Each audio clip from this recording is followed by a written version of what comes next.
Hay que pegarse un grito. Seguimos con nuestro tema anterior, es la vocación universal a la santidad en la Iglesia. Esto se conecta con el tema de la caridad en la mujer, que veremos después. Estamos en el Concilio Vaticano II, en la Constitución sobre la Iglesia. La santidad es fruto de la vocación. Vocación a la santidad. Todos tenemos vocación a la santidad. Ya hemos visto que la santidad implica la contemplación. Por eso este tema está muy conectado con la llamada la contemplación. Efectivamente, como dicen algunos teólogos, el influjo del Padre Arintero a principios del siglo XX termina en el Concilio Vaticano II, porque el Padre Arintero decía que la contemplación es para todos y no solamente para algunos, y ese es justamente el mensaje del concilio en su esencia, ¿no? Porque esa contemplación está en la esencia de la santidad. Veamos entonces en qué significa esta llamada universal en la Iglesia, que es un conjunto, un cuerpo constituido por el amor, que es el tema que estamos considerando, la caridad. En la Iglesia, todos, lo mismo quienes pertenecen a la jerarquía que los apacentados por ella, están llamados a la santidad. Aquí santidad se toma en el sentido estricto del término, de perfección espiritual. Según lo que dice San Pablo, esta es la voluntad de Dios, vuestra santificación. Esta santidad en la Iglesia se manifiesta y sin cesar debe manifestarse en los frutos de gracia que el Espíritu Santo produce en los fieles. Se expresa multiformemente en cada uno de los que con edificación de los demás se acercan a la perfección de la caridad en su propio género de vida. De manera singular aparece en la práctica de los comúnmente llamados consejos evangélicos. Los consejos evangélicos están profundamente unidos con la santidad. Todos debemos seguir los consejos evangélicos, no solamente los religiosos o los consagrados o los sacerdotes, todos debemos seguir los consejos evangélicos. Este es un punto muy importante, cada uno según el estado que tiene. Y si no tiene ningún estado todavía, tiene que inclinarse a seguir los consejos evangélicos.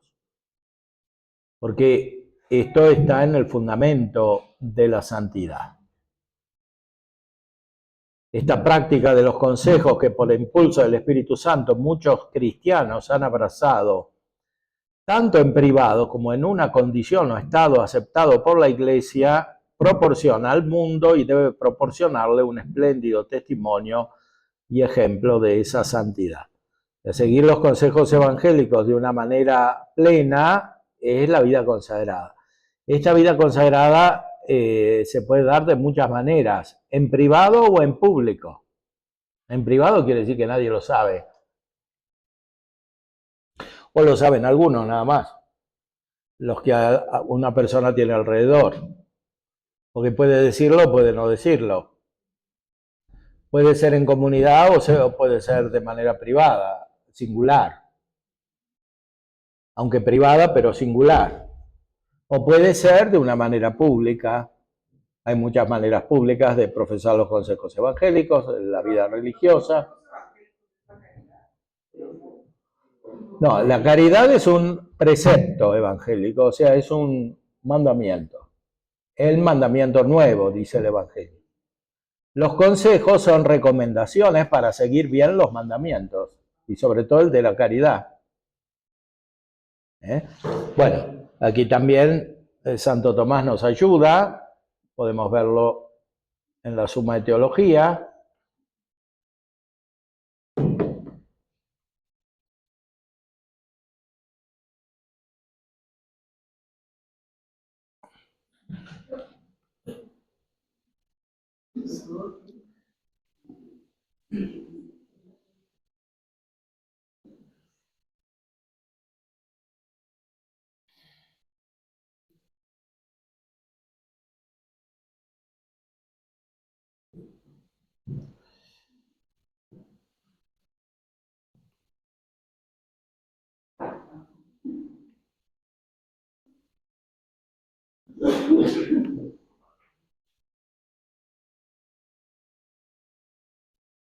La ley nueva implica consejos evangélicos.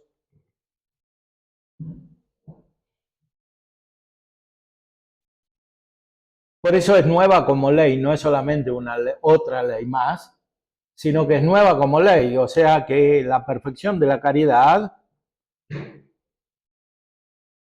está unida a los consejos y la caridad se cumple tanto más perfectamente cuanto más se siguen los consejos. ¿Fue conveniente que se propusieran ciertos consejos en la nueva ley?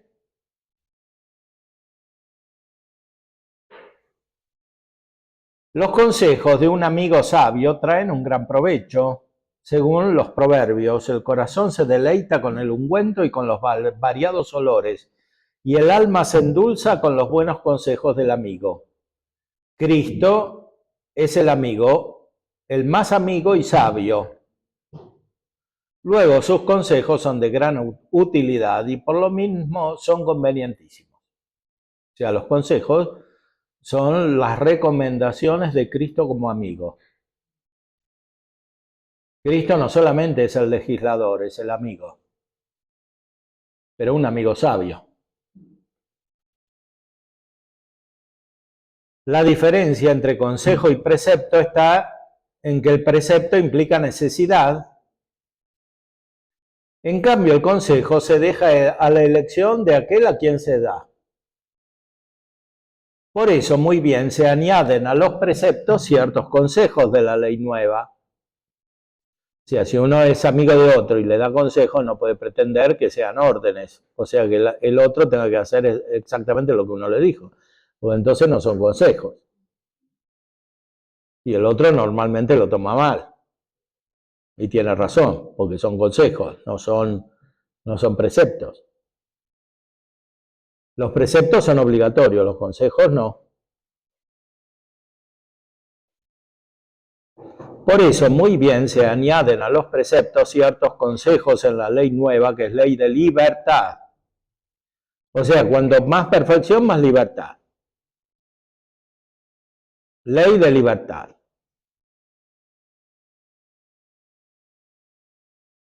Como se dice en la Carta de Santiago. Ley de libertad, ¿por qué? Porque la caridad hace más poderosa la vida, la voluntad, y entonces se puede obrar más, y de muchas maneras, no de una sola. Por eso hay libertad. Y porque hay más espontaneidad, porque cuanto más se obra libremente, tanto más perfectamente se obra. Por eso los santos no tienen que pensar mucho para obrar. Los que no son santos, sí. Primero tienen que pensar si lo que hacen está bien o mal. Los santos no piensan nada que esté mal.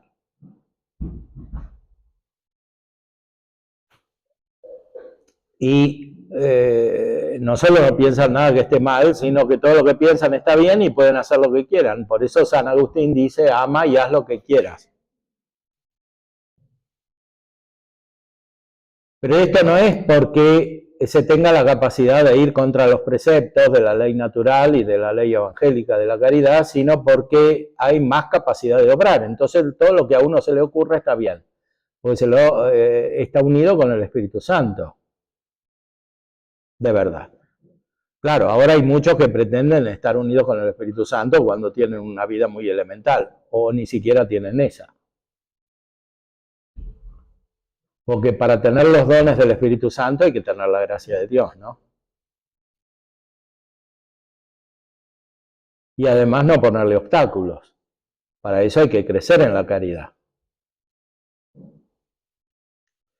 Por eso, muy bien, se añaden a los preceptos ciertos consejos en la ley nueva, que es ley de libertad, lo cual no se hacía en la antigua, que era ley de servidumbre. En el Antiguo Testamento no hay consejos, hay solamente leyes obligatorias, que eran muchas.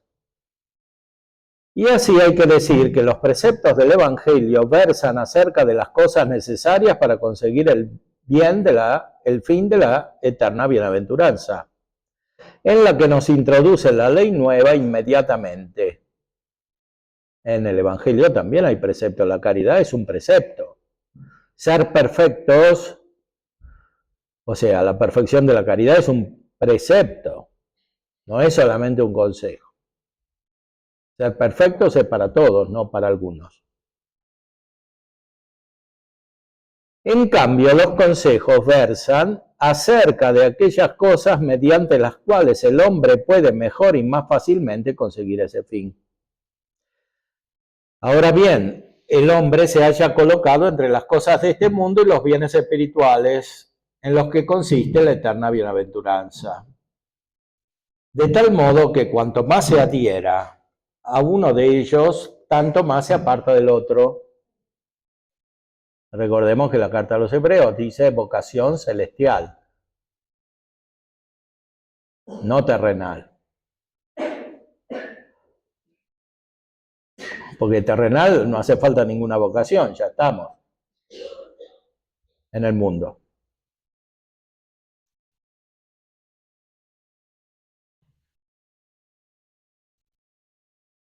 De tal modo que cuanto más se adhiera a uno de ellos, tanto más se aparta del otro y recíprocamente. Por lo tanto, el que totalmente se apega y adhiere a las cosas de este mundo, poniendo en ellas su fin y teniéndolas como normas y reglas de sus obras, se aparta del todo de los bienes espirituales. Tal desorden se rectifica mediante los mandamientos. Mas, para llegar a ese fin último, no es necesario desechar en absoluto las cosas del mundo, o sea, totalmente, porque sirven. Efectivamente, tenemos una naturaleza que necesita las cosas del mundo, porque tenemos sentidos, necesitamos cosas materiales para usar los sentidos, sobre todo, y los sentidos para usar la razón, ¿no? Más, para llegar a ese fin último, no es necesario desechar del todo las cosas del mundo, ya que usando el hombre de ellas, puede aún llegar a la bienaventuranza eterna, con tal de no poner en ellas su último fin. Aunque llegará más fácilmente, abandonando totalmente los bienes de este mundo. Por eso, el Evangelio propone ciertos consejos acerca de este particular. Ahora, los bienes de este mundo que sirven para la vida humana son de tres clases. Unos pertenecen a la concupiscencia de los ojos y son las riquezas. Otros a la concupiscencia de la carne y son los deleites carnales. Y otros, por fin, a la soberbia de la vida, que son los honores, como se dice en la primera carta de Juan. Pero abandonar del todo estas tres cosas en lo posible es propio de los que siguen los consejos evangélicos. En ellos también se funda todo el estado religioso que profesa vida de perfección. Pues las riquezas se renuncia por el voto de pobreza, los deleites de la carne por la perpetua castidad y la soberbia de la vida por la sujeción a la obediencia. Ahora, estos son consejos, no son preceptos. Claro, hay preceptos respecto a estas tres cosas, ¿no? Porque no se puede robar, no se puede fornicar, no se puede rebelarse contra Dios. Eso sería contra los mandamientos. Pero aquí estamos suponiendo que se quiere cumplir los mandamientos. Entonces, los consejos son medios para cumplir mejor los mandamientos. Sí.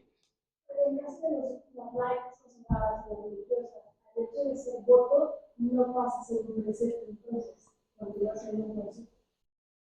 Continúa siendo un consejo, pero es un consejo al cual uno se obliga, o sea, es un deseo que es de tal manera firme en alguien porque viene de la gracia de Dios, que para él lo obliga, pero lo obliga porque quiere, no porque no quiere. No es como una ley, es algo voluntario.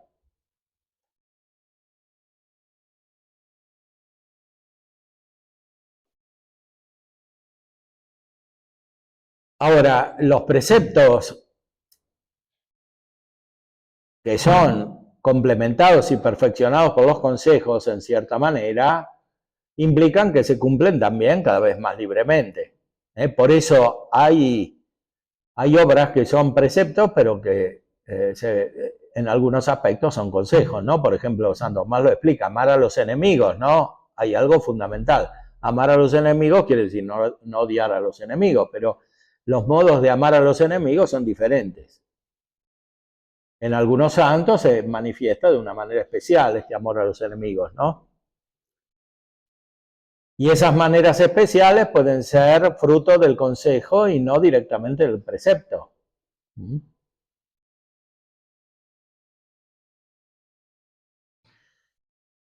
Entonces, lo esencial es que se crezca en el amor de Dios, porque la caridad es lo principal, es la esencia del Evangelio. Entonces, todo lo demás sirve para crecer en la caridad. Ahora, como el Evangelio es realista, ya vimos muchas veces este tema del realismo, no es idealista, no es que existe en la fantasía o en una elaboración mental. Está claro que el Evangelio dice algo muy real cuando aconseja, cuando nuestro Señor aconseja estas tres cosas, que resumen otros consejos, porque en el Evangelio hay muchos consejos. Pero en la tradición se entienden estos tres como el resumen de los otros. El Evangelio es realista, o sea, es más difícil llegar a la perfección sin seguir los consejos evangélicos. Aunque la perfección no consiste directamente en los consejos evangélicos, tomados cada uno singularmente, pero sí son necesarios los consejos evangélicos de un modo o de otro a todos, dice San Tomás, incluso para la salvación. Porque la salvación es tener a Cristo por amigo y a las tres personas, entonces si uno no sigue ningún consejo, tampoco es amigo. Bueno, se puede tener un amigo y no hacerle caso en nada. Recordemos que la caridad es amistad.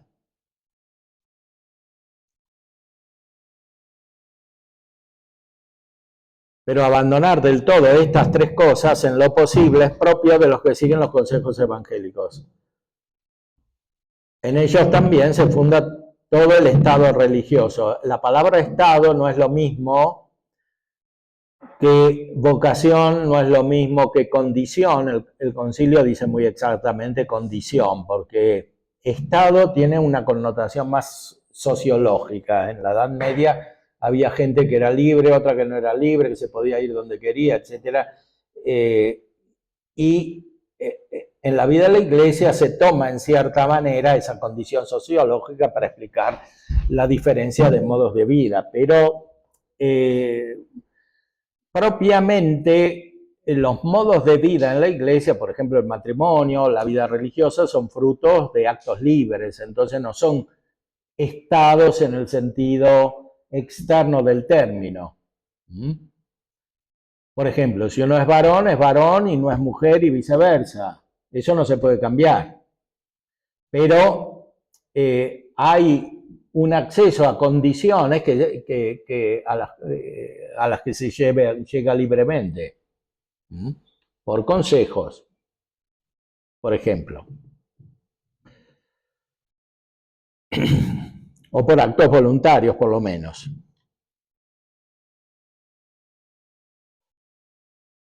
Pues las riquezas se renuncian por el voto de pobreza, los deleites de la carne por la perpetua castidad y la soberbia de la vida por la sujeción a la obediencia. Estas tres cosas, rigurosamente observadas, pertenecen a los consejos propuestos absolutamente, pero en cambio el cumplir cada una de ellas en casos particulares pertenece al consejo en cierto sentido tan solo, es decir, en casos determinados. Por ejemplo, al dar a algún hombre limosna cuando uno no está obligado, el hombre sigue el consejo en algún caso particular. Y lo mismo cuando por un tiempo determinado se abstiene de los placeres de la carne para vacar, dedicarse a la oración. Sigue el consejo por aquel tiempo. Y cuando no hace uno su voluntad en algún caso, en que podría lícitamente hacerla, sigue el consejo en algún caso particular. Como por ejemplo, si hace el bien a sus enemigos cuando a ello no está obligado. Si perdona una ofensa que pudiera exigir satisfacción. Y en este sentido, aún todos los consejos particulares se reducen a los tres generales y perfectos. O sea, de un modo amplio, todas las personas cristianas que tienen la caridad tienen que cumplir los consejos del Evangelio. O sea, que tienen que crecer en la libertad, o sea, en la energía de la voluntad que da la caridad. Sí.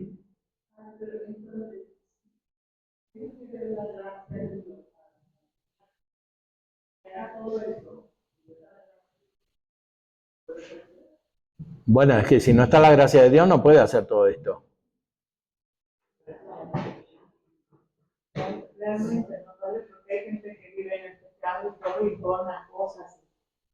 Bueno, pero eso no es consejo evangélico, ni siquiera es caridad, es una parte imperfecta de la justicia, ¿no? Porque todos tenemos que ser solidarios, eso está en la naturaleza humana. Pero eso no es caridad, y menos todavía consejo evangélico.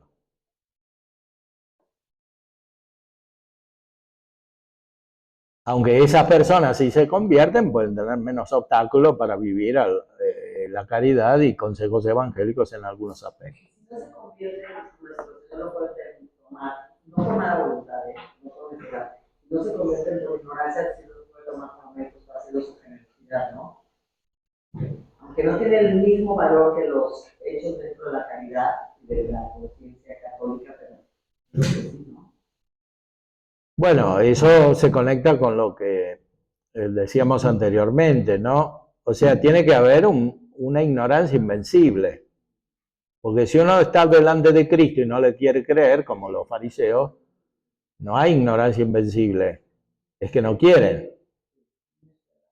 Entonces, si uno fue bautizado, recibió los sacramentos, fue a una escuela católica, a una universidad católica y después no quiere creer o no quiere cumplir los mandamientos, no hay ignorancia invencible, es que no quiere.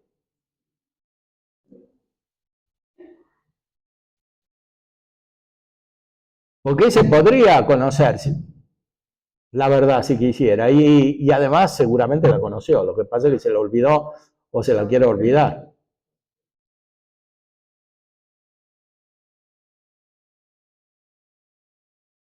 Entonces no hay que pensar que uno que nació en la Ciudad de México y fue a todos los mejores colegios es igual que un chino que nunca conoció el Evangelio.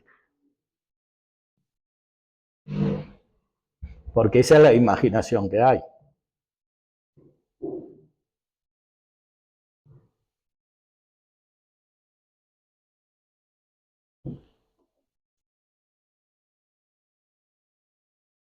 Entonces,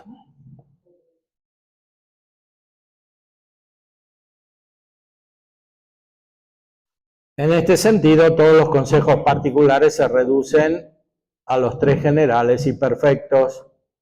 O sea, uno puede tener una voluntad más determinada, más iluminada por la gracia para seguir los consejos evangélicos. Eso es la vida consagrada. Que no hay que identificar con el estado religioso, es un modo de vida consagrada. Sí, es algo más restringido dentro de algo más amplio.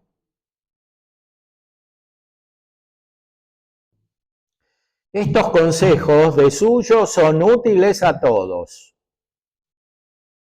O sea, uno puede proponer a todos los consejos evangélicos. Porque el evangelio es para todos, no para algunos. No es que sea para los religiosos sí, pero para los casados no. Es para todos. Incluso es para los que todavía no están convertidos. De hecho, mucha gente se convierte y sigue los consejos evangélicos enseguida.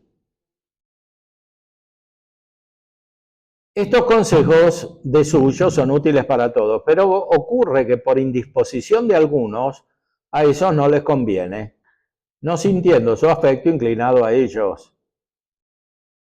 Y por eso el Señor, al proponer los consejos evangélicos, siempre hace mención de la aptitud de los hombres para cumplirlos. Por ejemplo, al dar el consejo de la perpetua pobreza en Mateo 19, dice antes, si quieres ser perfecto. Luego añade, vende todo lo que tienes. Lo mismo al dar el consejo de perpetua castidad, dijo, hay eunucos que se castraron a sí mismos por el reino de los cielos, y luego añade, el que pueda practicarlo, hágalo.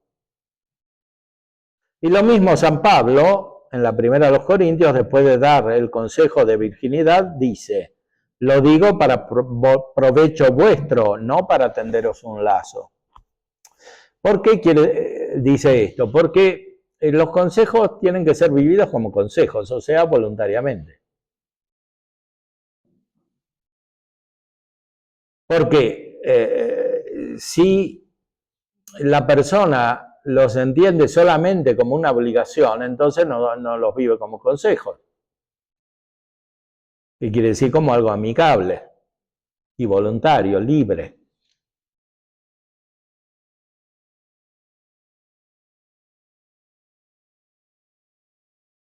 Lo que Jesús le dice al joven rico, padre, de todo, Sí. ¿es un precepto o es un consejo? Bueno, las dos cosas, porque el joven rico o el hombre rico no creía. Entonces, él se creía justo porque cumplía los mandamientos, ¿no? Los fariseos con los que hablaba Jesús en el Evangelio de San Juan también. Entonces, este era así. Lo que pasa es que este no era malo como los otros. Entonces Jesús vio que podía seguirlo. O sea que podía tener fe. Pero como no lo siguió, se puso triste Jesús. Ese es el misterio de la gracia, ¿no? Porque la gracia hay que aceptarla. Este podía dejar los bienes que tenía, que eran no solamente las cosas materiales, también las ideas, ¿no? Porque él se creía justo porque cumplía los mandamientos como pensaba él. Y eso es lo que tenía que dejar para ser perfecto. O sea, seguir a Cristo. Y tener fe.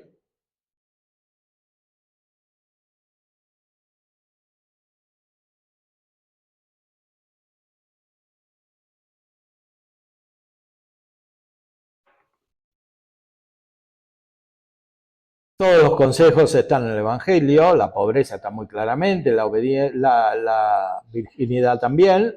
Aún podemos entender que Cristo dio el consejo de obediencia cuando dijo, y sígame. Y a Cristo lo seguimos no solo imitando sus obras, sino también obedeciendo sus mandatos. Como consta en Juan 10, mis ovejas oyen mi voz y me siguen. O sea, cuanto más perfecta es la vida espiritual, tanto más se suponen los preceptos y se cumplen los consejos voluntariamente. Y se percibe el significado de los consejos, porque el Espíritu Santo ilumina para eso.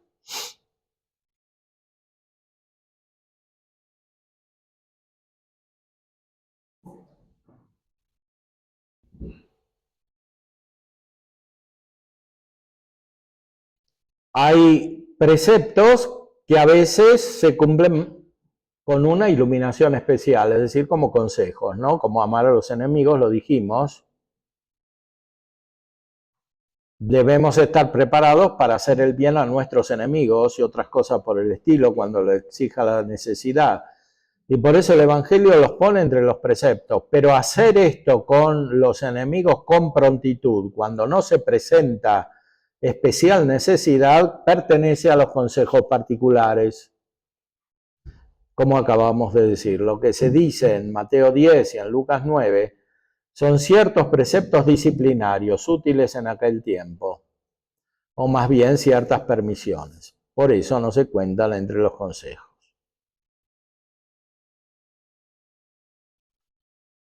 En resumen, la caridad no es solamente un precepto, sino que tiene muchos consejos, porque es amistad. Sí.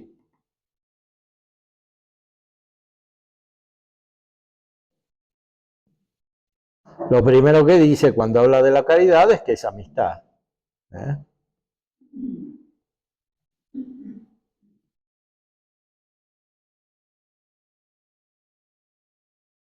La caridad es amistad. Sí. Ignacio, en el curso de la semana pasada,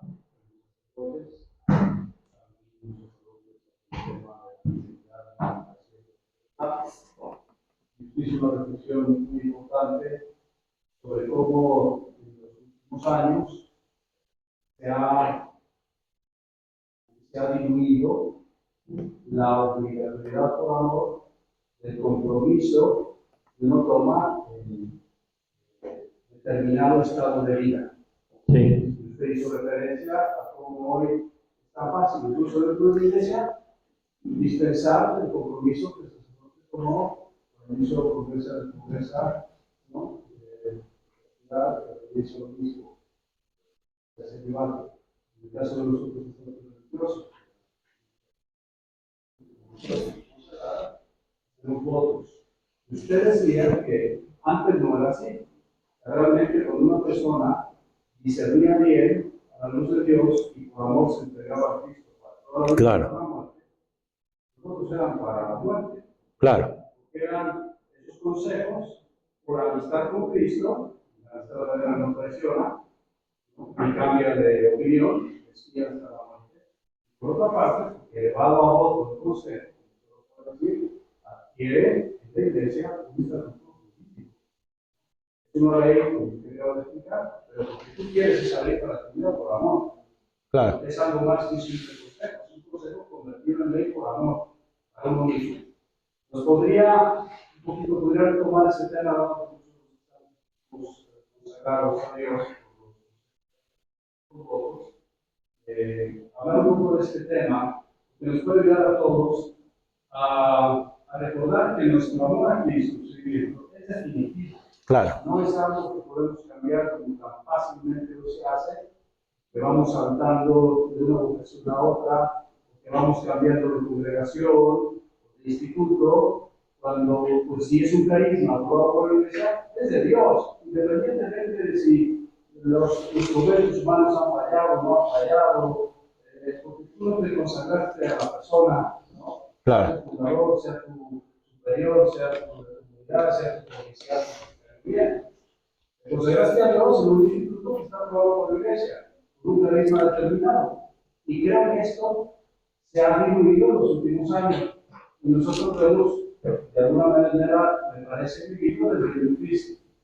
Programas. O sea, nos falta volver a entender que la vocación para siempre es un estado de vida, es algo que es estado, es algo estable, Sí. porque el amor es estable. Como dice un autor, el amor que no comienza siendo eterno no es amor. El Claro. amor que no comienza siendo definitivo es poco amor. Y el Papa Benedicto, cuando hablaba del encuentro de familia en Valencia, dijo algo muy importante. Dijo: hemos dejado de creer en el mundo, y quizás también en la iglesia, en eso que yo llamo definitividad. Hoy los jóvenes ya no creen en las cosas definitivas, por eso ya no creen en el matrimonio, pero tampoco por eso ya no creen en la vida consagrada Claro. a la muerte. Podría explayarse porque creo que nos dio muchos sacerdotes que tuvimos en la Sí, incluso Santo Tomás dice que lo que hacen los sacerdotes diocesanos no es solo promesa, sino voto. O sea, dice que hacen lo mismo que los religiosos, porque en cierta manera son como religiosos, sobre todo en la iglesia latina. Aunque el modo de vida es diferente, la esencia es la misma, porque el espíritu de pobreza y de obediencia también hay que tenerlo. No es que cada uno pueda hacer lo que quiere.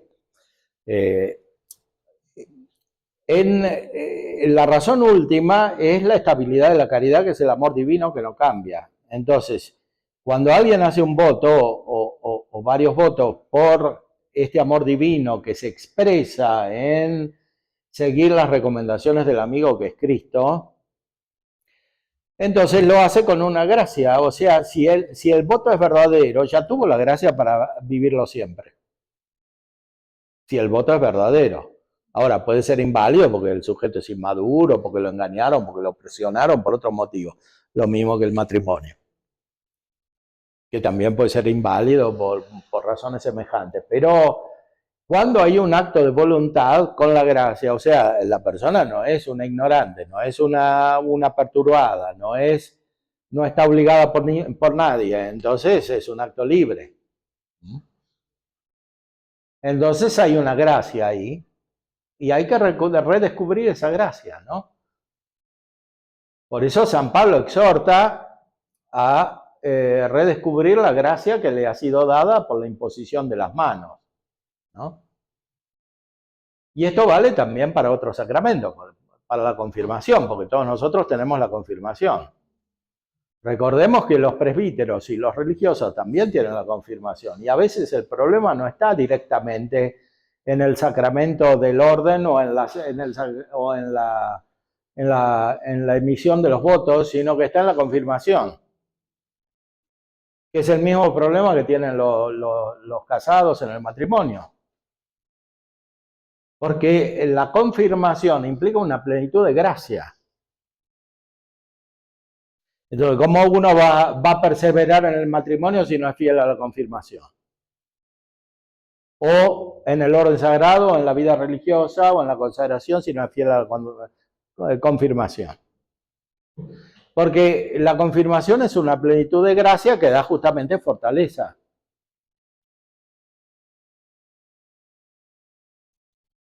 Entonces, cuando uno recibe otros sacramentos o hace otros actos de la vida cristiana, que se ordenan a la perfección, como los mismos sacramentos, entonces tiene que fijarse principalmente en la gracia que recibe. Y eso es la contemplación. O sea, hay que contemplar a Cristo, decía la carta a los Hebreos.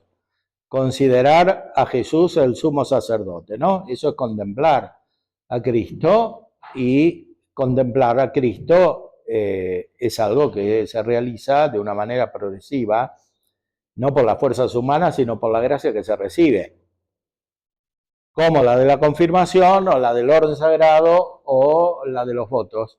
Los votos son gracias, porque son deseos sobrenaturales. Entonces, ya dijimos que la gracia no puede disminuir. Entonces, si uno hizo el voto con una gracia, esa gracia no se pierde. Por eso San Pablo dice que la vocación y los dones de Dios son irrevocables en la carta a los Romanos. Lo que es cambiable es la voluntad humana, pero no la gracia con la cual eventualmente alguien hizo un acto voluntario.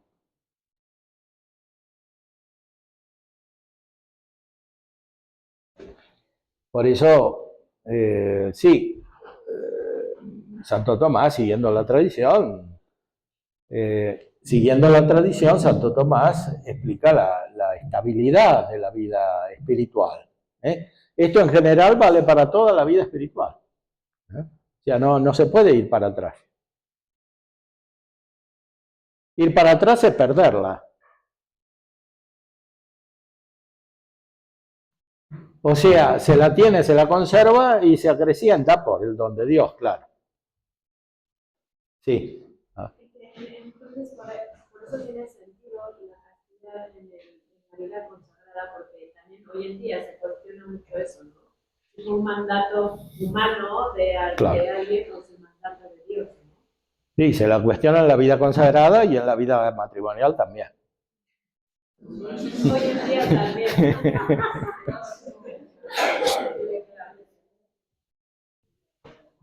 porque dicen que no es viable, y obviamente, claro. Que Y sí, claro, sin la gracia no es viable. O sea, no hay perfección, no hay vida espiritual. O sea, el problema es más de fondo, ¿no? Como decíamos respecto de la fe. Es algo análogo, o sea, hay que ir al fundamento. Si no está claro el fundamento, las consecuencias no se pueden sacar, que son consecuencias prácticas en la vida de cada uno o de la comunidad. Entonces, bueno, aquí el Santo Tomás explica con mucha claridad que la caridad es amistad.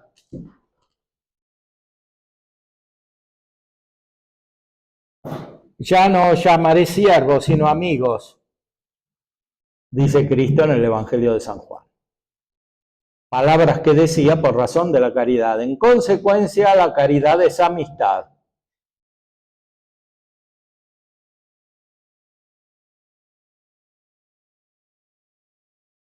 La amistad se funda en una comunicación. Se requiere, entonces, no solo benevolencia, sino reciprocidad de amor, ya que el amigo es amigo para el amigo. O sea, nadie puede ser amigo de otro si el otro no es amigo de él. Claro. Mas esa recíproca benevolencia está fundada sobre alguna comunicación. Hablando del matrimonio, decíamos que tiene que haber una comunicación. O sea, si se casan dos personas que no pueden hablar porque no tienen nada en común, hay un problema. Así pues, ya que hay comunicación del hombre con Dios en cuanto nos comunica su bienaventuranza, es menester que sobre esa comunicación se establezca alguna amistad. Por eso el Evangelio comienza por las bienaventuranzas. Las bienaventuranzas son la felicidad que anticipa la felicidad definitiva, que es la bienaventuranza eterna. Entonces, la caridad es comunicación fundada sobre la bienaventuranza, o sea, esta felicidad. Por eso es tan importante el gozo espiritual, la alegría espiritual. Porque los amigos no pueden ser amigos para estar tristes todo el tiempo, entre los dos o entre los varios. O sea, son amigos porque quieren estar a gusto, gozosos, felices.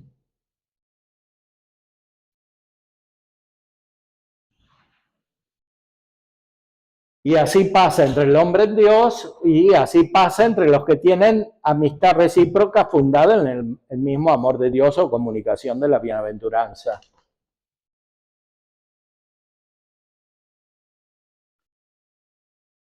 De esa comunicación habla en efecto el apóstol cuando escribe: fiel es Dios, por quien habéis sido llamados a sociedad con el Hijo, con su Hijo. Y el amor fundado sobre esta comunicación es la caridad. Es pues evidente que la caridad es amistad del hombre con Dios. Ya. Cuando tratamos de explicar la caridad, tenemos que ir siempre a la amistad. Porque si hablamos de amor en general, no es suficiente para describir la caridad. Porque amor tienen todas las cosas, ¿no? Ya lo sabía Aristóteles, que Dios atrae todo por amor, incluso las piedras, los árboles, todo. Hay amor de concupiscencia, hay amor de uno a otro que no es amistad, porque uno está enamorado del otro, pero el otro no del primero. Entonces, esto es comunicación recíproca, amor recíproco, esto es la amistad. Y no hay amistad sin conciencia, o sea, los que son amigos saben que son amigos, porque si no, no son amigos.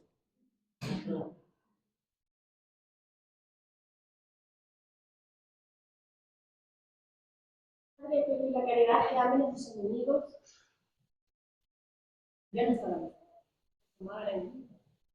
Bueno, justamente San Pablo dice que Dios nos amó cuando éramos enemigos. O sea que la caridad es tal que hace que convierta al enemigo en amigo. Esa es la razón última de la caridad. También respecto de los enemigos, o sea, que seamos parecidos a Dios, que nos convirtió en amigos cuando éramos enemigos. Dios nos amó cuando éramos enemigos, dice San Pablo. O sea, el primero que amó a los enemigos es Dios.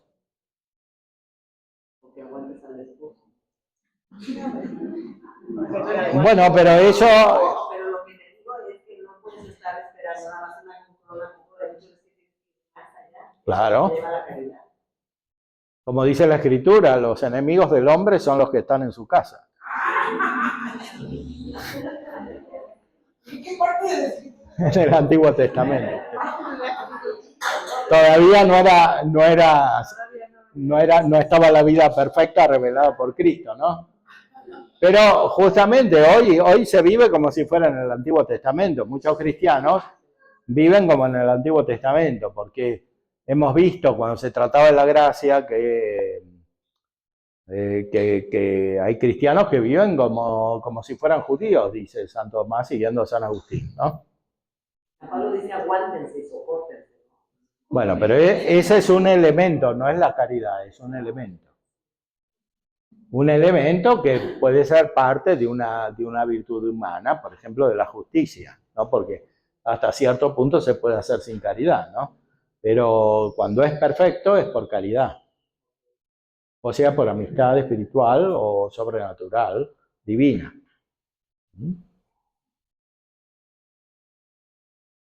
En realidad, toda la familia humana está llamada a esta caridad. Por eso la sociedad es perfecta cuando está la gracia, ¿no? Hemos leído en la Declaración sobre la Libertad Religiosa que también las sociedades tienen un deber respecto de la verdadera religión, que es la de Cristo y la fundada sobre la caridad. Entonces, una sociedad que no está fundada sobre la caridad no es perfecta, siempre tiene problemas graves. Como se ve en los estados modernos y en otro tipo de sociedades. Bueno, están fundados sobre la caridad y no hay caridad si no hay fe. Entonces, cuando el Estado se proclama ateo o laico o irreligioso, siempre se generan problemas muy graves dentro. Especialmente cuando descienden de los estados cristianos, como son nuestros países. Sí, padre. Quizás conviene recordar este evangelio que Cristina. Habéis oído Mateo, Evangelio de Mateo, capítulo 13, y el capítulo 5, 38 por ser. Habéis oído que se dijo, ojo por ojo y diente por diente. Pero yo os digo, no repliquéis al malvado. Por el contrario, si alguien te golpea en la mejilla derecha, preséntale también la otra. Al que quiera entrar en pleito contigo para quitarte la túnica, déjale también el manto. A quien te fuerce a andar una milla, vete con él 2. A quien te pida, dale, y no rehuyas al que quiera de ti algo prestado. Habéis oído que se dijo, amarás a tu prójimo y odiarás a tu enemigo. Pero yo os digo, amad a vuestros enemigos y rezad por los que os persiguen, para que seáis hijos de vuestro Padre que está en los cielos, que hace salir su sol sobre los buenos y malos, y hace llover sobre justos y pecadores. Porque si amáis a los que os aman, ¿qué recompensa tenéis? ¿No hacen eso también los publicanos? Y si saludáis solamente a vuestros hermanos, ¿qué hacéis de más? ¿No hacen esto también los paganos? Por eso sed vosotros perfectos, como vuestro Padre Celestial es perfecto. Ese precepto de la perfección es la caridad, justamente, que tiene muchas maneras de realización que están expuestas en el Evangelio. También esa sociedad perfecta pudiera ser cuando dice, miren cómo se aman. Sí, claro. Es que, como explica Santo Tomás, los primeros cristianos eran mejores que nosotros, entonces se notaba más la caridad y la efusión del Espíritu Santo. Por eso tenemos que ir siempre al origen e imitarlos. Pero, por ejemplo, en un matrimonio, Si hay, o sea, se casan, supongamos, en las mejores condiciones, habiendo preparado el matrimonio y eso. Por como está en el mundo, los jóvenes van perdiendo la fe. Entonces ya no puede haber caridad entre ellos porque no hay fe. Y si no hay fe, no puede haber caridad. Pero si hay amor entre ellos. O sea, yo lo he visto. Bueno, pero es un amor natural ese. ¿Qué dura cuánto dura? O sea, amor puede haber también entre los que no se casan y se juntan. Pero esa es otra cosa. Sensible y racional también, porque puede haber una cierta amistad natural, pero eso no es el sacramento del matrimonio. Se queden en los sentidos. En los sentidos y también en la razón, porque la razón puede funcionar incluso en los que no tienen fe, ¿no? ¿Cómo? En general, claro, duran poco porque la caridad es en cierta manera eterna como Dios. Entonces funda una estabilidad que no se puede tener humanamente, sobre todo cuando está la naturaleza caída, corrompida por el pecado. Y se buscan las cosas de la tierra. Entonces muchos matrimonios son superficiales porque buscan las cosas de la tierra. Se casan porque tienen una cierta afinidad de cualquier tipo que sea. Y después, claro, no hay fundamento en la casa que está construida sobre la arena y no sobre la roca, ¿no? Cuando hay terremoto, la casa construida sobre la roca resiste más. Sí. ¿Cómo?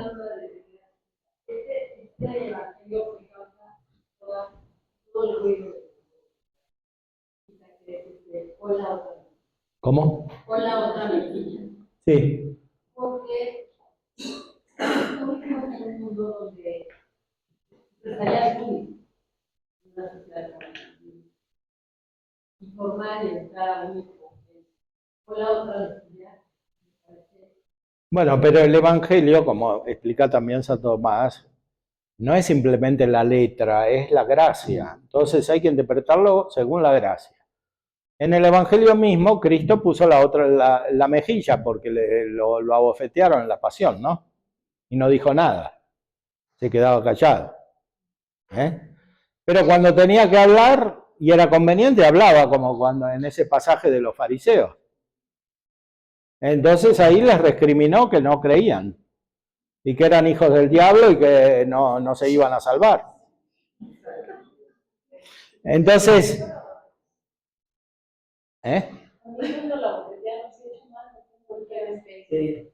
bueno, lo dijo, pero no se retiró. O sea, lo dijo porque le convenía al que lo abofeteaba, ¿no?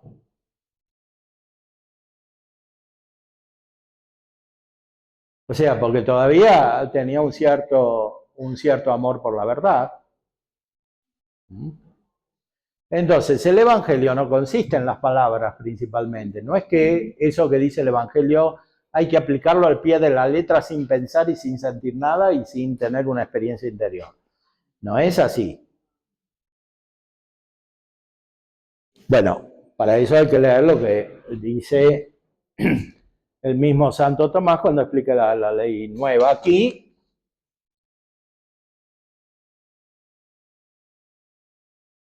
En un pasaje cercano al que habíamos visto antes.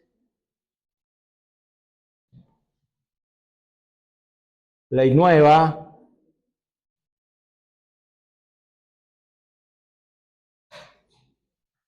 ¿Cómo se compara con la ley antigua? O sea, el Antiguo Testamento. Es distinta porque el Antiguo Testamento es como un germen de la nueva.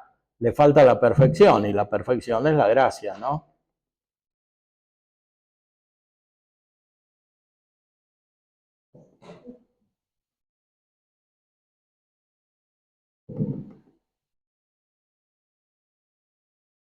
Cristo perfeccionó los preceptos de la antigua ley con la obra y con la doctrina, con la obra porque quiso ser circuncidado y observar las otras cosas que debían observarse en aquel tiempo, hecho bajo la ley, dice San Pablo, cuando su doctrina perfeccionó los preceptos de la ley de tres maneras. En primer lugar, declarando el verdadero sentido de la ley, como consta en el homicidio y el adulterio, en cuya prohibición los escribas y fariseos no entendían prohibido sino el acto exterior.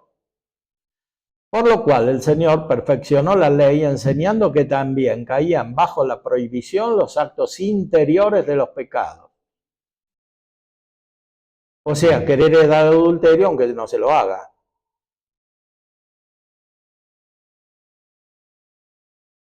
Por lo cual el Señor perfeccionó la ley enseñando que también caían bajo la prohibición los actos interiores. En segundo lugar, el Señor perfeccionó los preceptos de la ley ordenando el modo de observar con mayor seguridad lo que había mandado la ley antigua, etc.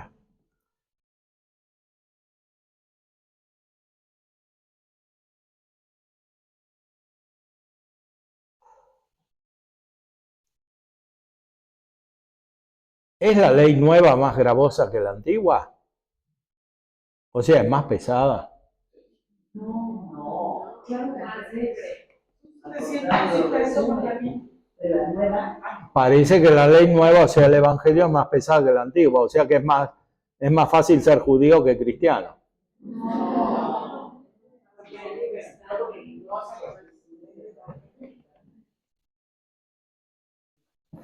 Acerca de las obras de virtud de las que se dan los preceptos de la ley, puede considerarse una doble dificultad. La primera de parte de las obras exteriores, que por sí mismas tienen cierta dificultad y gravedad. Por este tema, la ley antigua es mucho más grave que la nueva, pues aquello obligaba a múltiples ceremonias, ¿no?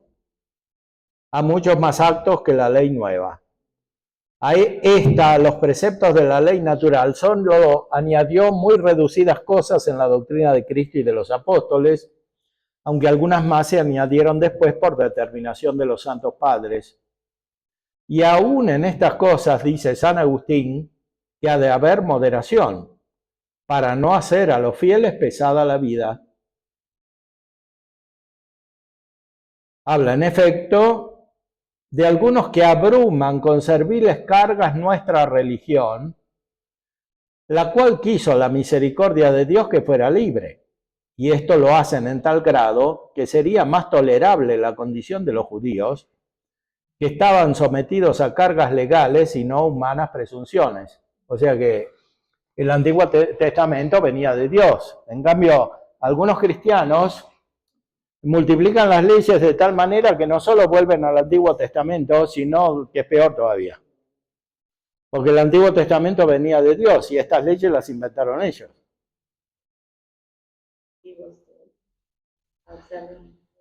Pero atención, aquí se está hablando de la perfección. Por eso Santa Teresa decía, con razón tienes pocos amigos, cuando dialogaba a veces con Dios, pues le decía esa frase. Bueno, pero eso lo decía por otro motivo, o sea, porque los amigos de Cristo padecen con Cristo. Una amistad perfecta. Claro. Aquí está hablando de la ley, o sea, la ley antigua es más pesada que la nueva, porque tiene más preceptos, ¿no? Había que lavarse y muchas otras cosas. Y sí, claro, habla del castigo. La ley nueva también habla de un castigo peor, que es la muerte eterna, ¿no? Que es lo que les dice Jesús en el Evangelio de San Juan a los fariseos, ¿no? Que no querían creer. Pero en la vida cristiana el centro no son las palabras, es la gracia. Entonces, las palabras del Evangelio, las del amor a los amigos, etcétera, todo lo que dice el Evangelio y sobre todo los consejos, hay que entenderlo según la gracia y la caridad, que es amistad. No porque los preceptos no valgan más, sino porque se los cumple más perfectamente por una gracia interior.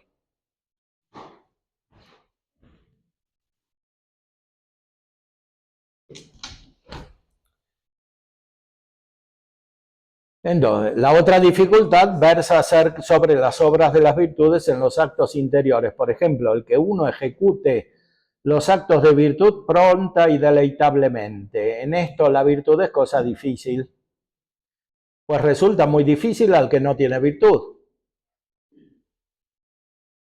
O sea, al que no tiene la gracia y la caridad, la fidelidad en matrimonio es muy difícil. De hecho, es tan difícil que no la cumple.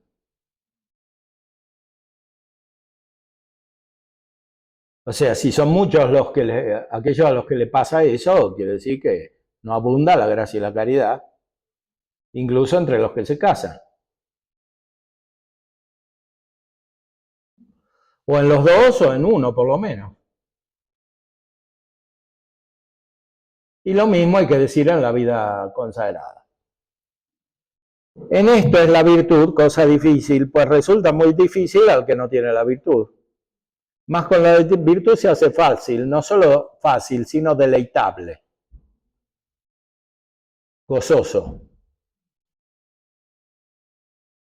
Por este tema, por este capítulo, por esta razón, los preceptos de la nueva ley son más pesados que los de la antigua, pues en la nueva se prohíben incluso los movimientos interiores del alma que no se prohibían en la antigua, expresamente en todos los casos, aunque sí en algunos, en cuya prohibición, sin embargo, no se añadía castigo. Y esto es dificilísimo al que no tiene virtud. Que es un problema muy serio, porque si nosotros educamos a las jóvenes diciéndoles todo lo que tienen que hacer y no les decimos cómo hacerlo, que es con la fe y con la caridad, entonces el resultado es peor todavía. Porque es como que los obligáramos a cumplir el Antiguo Testamento. Sin ejercitar virtudes ni vivirlas. Los del Antiguo Testamento por lo menos pertenecían a un pueblo y estaban seguros de que tenían la revelación de Dios. Pero si no está la fe y no está la caridad, eso les resulta totalmente extraño. No lo entienden. O si lo entienden, no lo pueden cumplir. Entonces siempre hay que regresar al fundamento.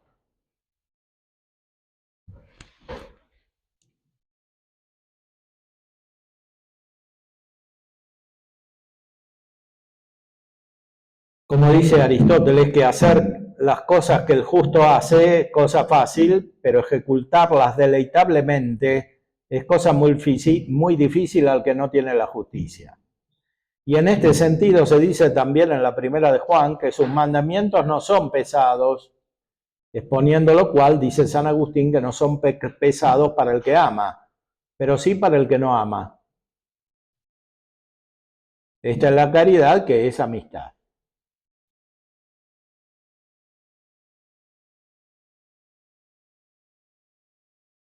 Esto no quiere decir que no haya dificultades en la ley nueva, las hay. Las adversidades que sufren los cumplidores de la ley nueva no son impuestas ni provienen de la misma ley. Sin embargo, fácilmente se toleran por amor, en el cual consiste la misma ley. Pues como dice San Agustín, el amor hace fáciles y casi triviales todas las cosas difíciles y duras.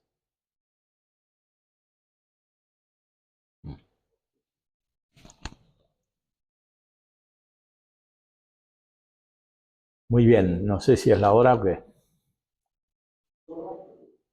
Solo algunas preguntas.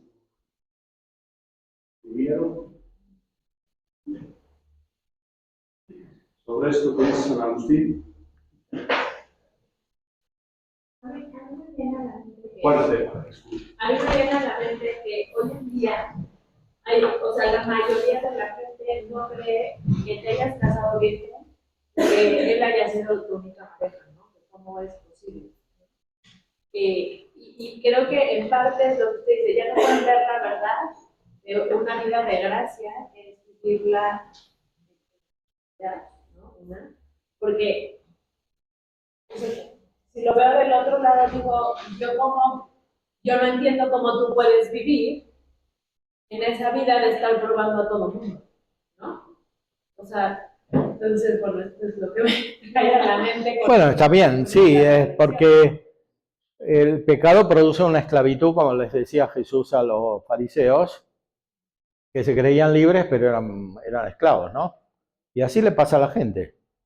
O sea, hace todo lo que quiere hasta que se da cuenta que eso es más bien ilusorio y que lo que quiere no lo puede hacer. Sobre todo lo más perfecto y lo que vislumbra como es, que es lo que da de verdad la felicidad, si es que lo vislumbra, y si no lo vislumbra es peor todavía, porque ya tiene el entendimiento más oscurecido, ¿no? La lujuria produce torpeza mental, dice Santo Tomás. Sí. Y también cada uno de nosotros tenemos muchos de los fariseos y de ahí la transformación, ¿no? Que necesitamos. Transformación, claro. Porque en el fondo tenemos mucho de ello. O sea, de los fariseos, de actitudes, de juicios o de pensar que tienes la verdad. Cuando a veces es un cachito de verdad y nos podemos obstinar en esa verdad que vemos. Poco a poco nos va dejando ver la verdad completa y te puedes obstinar. Es que nosotros estamos bien. O sea, Sí, cuando se trata de la fe, está bien estar seguro de que se tiene la verdad, ¿no? Porque la fe es la adhesión a la verdad completa, como dice el Evangelio según San Juan. Ahora, cuando uno identifica la verdad práctica con la que uno ve, bueno, ahí empiezan los problemas, ¿no? Porque uno tiene la verdad cuando ve el Evangelio, que es la verdad, también cuando, gracias al Evangelio, ve la ley natural, está seguro de que eso es la verdad, y cuando uno tiene un buen pensamiento y está seguro que Dios existe y que es la causa de todas las cosas, todo eso no es ser fariseo. Es ser fariseo cuando uno identifica la verdad práctica de su propio modo de vida con la que tienen que tener los demás. Por eso San Juan de la Cruz decía que en los principiantes hay como un apego excesivo, desordenado a su propio modo de vida cristiana. Son principiantes porque tienen la gracia. Pero llegaron a la gracia y la viven de una determinada manera. Entonces, se imaginan que todos los demás la tienen que vivir de la misma manera. Ahí sí se puede llegar a una especie de fariseísmo. Mientras se mantenga la ley nueva, no es grave, no es pecado grave como en los fariseos del Evangelio, pero pues sí puede llevar al pecado grave si eso termina en falta de caridad.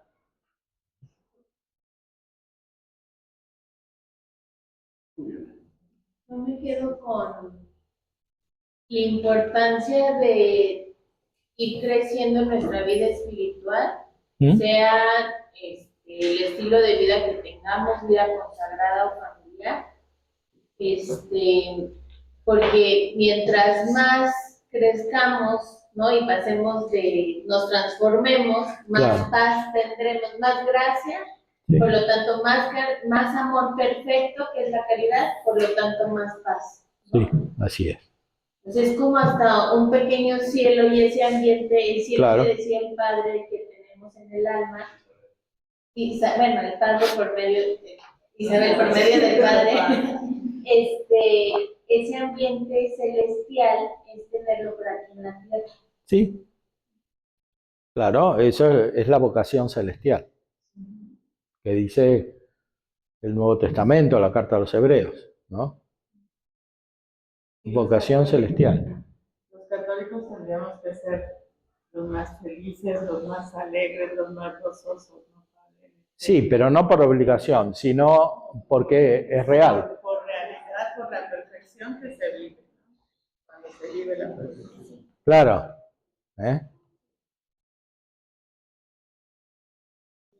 Porque por obligación es imposible. La felicidad es fruto de una perfección, que eventualmente se alcanza siguiendo las obligaciones, o sea, la ley natural y la ley evangélica. Pero el término es bienaventuranza, o sea, el fin es la bienaventuranza, que es la felicidad. A ver, el judío tiene caridad porque tiene amistad con Dios, ama a Dios. Le costará más trabajo porque sigue la ley o es una caridad perfecta. No, San Pablo, que era judío, dice que no. O sea, que él experimentaba lo contrario. Por eso se convirtió cuando encontró a Cristo. O sea, él no solo dice eso, dice que cuanto más se cumple la ley, peor es. Y uno se vuelve peor. Porque no es por amor. No. Caridad. Aunque en el Antiguo Testamento había algunos que eran santos, ¿no? En el Antiguo Testamento, porque Dios les había dado la misma caridad que teníamos nosotros, y por eso creían también en Cristo, ¿no? Como Abraham, que era el padre de la fe. Padre, es verdad que donde no hay justicia no puede haber paz. Claro que no. Porque la paz, dice San Agustín, es la tranquilidad del orden, y la justicia es desorden. En vez de darle a cada uno lo suyo, se le da o no se le da lo que no corresponde. Claro. O sea, lo digo por, no me acuerdo en qué clase o en qué religión, era que, por ejemplo, en una relación, si no había justicia, no podía haber paz. No. Porque no estaba equilibrada las fuerzas, pero no porque el amor sobrepasa toda justicia.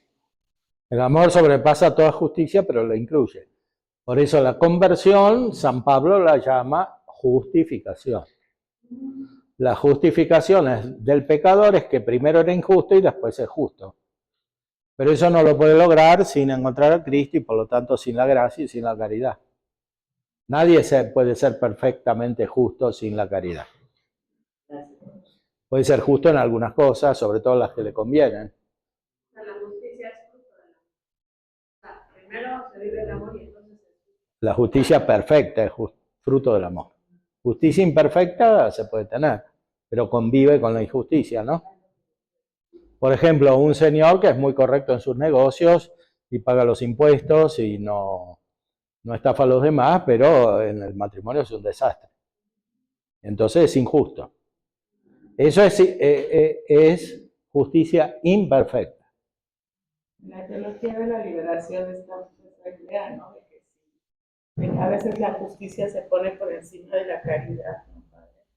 Como Claro. que se justifican cosas Claro. por la justicia, pero no se ve esta parte que ilumina de la caridad y del verdadero amor. Claro. O sea, es también una justicia imperfecta, ¿no? La que se busca sin la caridad.